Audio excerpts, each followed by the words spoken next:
Welcome to Just Popped in My Head, the channel where I unpack random thoughts, memories, and what ifs that sneak up on me during the day. Some are funny, some are deep, some are just plain weird. But all of them are here to offer you a different, hopefully more positive way to look at life. And today, this is what just popped in my head. When I was about 5 or 6, my dad gave me some play money, not Monopoly money, but thick, colorful bills that looked almost real. He said it was to help me learn how to count and understand money. But I had other ideas. I wasn't thinking math. I was thinking miracles. So I sat there on the carpet surrounded by fake money and thought, what if I prayed and asked God to make it real? So I took the money, separated it into ones, fives, tens, and placed it neatly under a small table in a little corner of my bedroom. Why I picked under a table, I don't really know. But at the time, it felt like a sacred spot, like it made the prayer more official.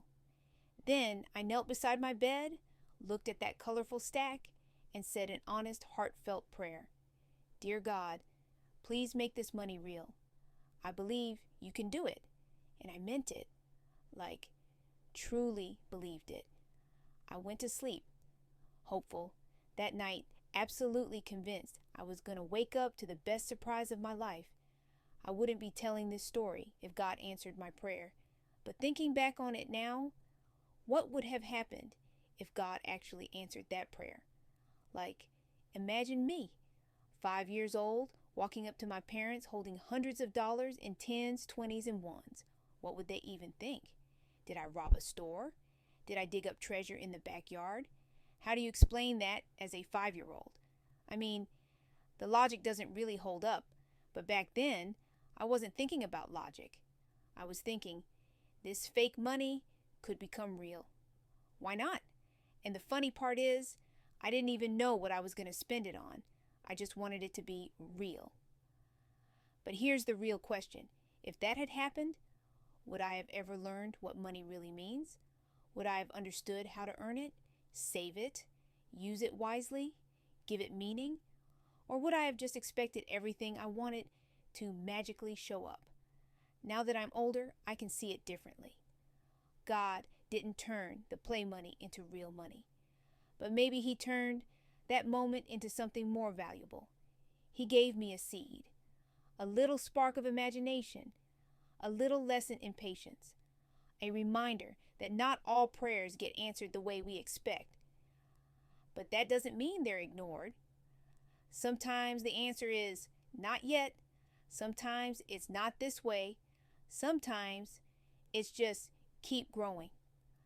So, yeah, that's what just popped in my head.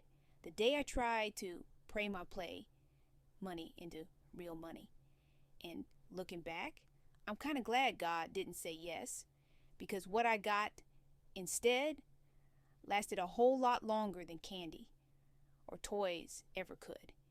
If nothing else, I hope this story gives you something to carry with you into the rest of your week. Maybe it's a reminder that not every no is a rejection. Sometimes it's redirection. Sometimes it's protection. Sometimes it's preparation. Whatever you're hoping for right now, whatever wild, beautiful thing you're asking for, don't lose your sense of wonder. Think about that this week and just know you're not alone. You're not the only one who's ever asked for something that seemed impossible. Thanks for listening. And until next time, that's what just popped in my head.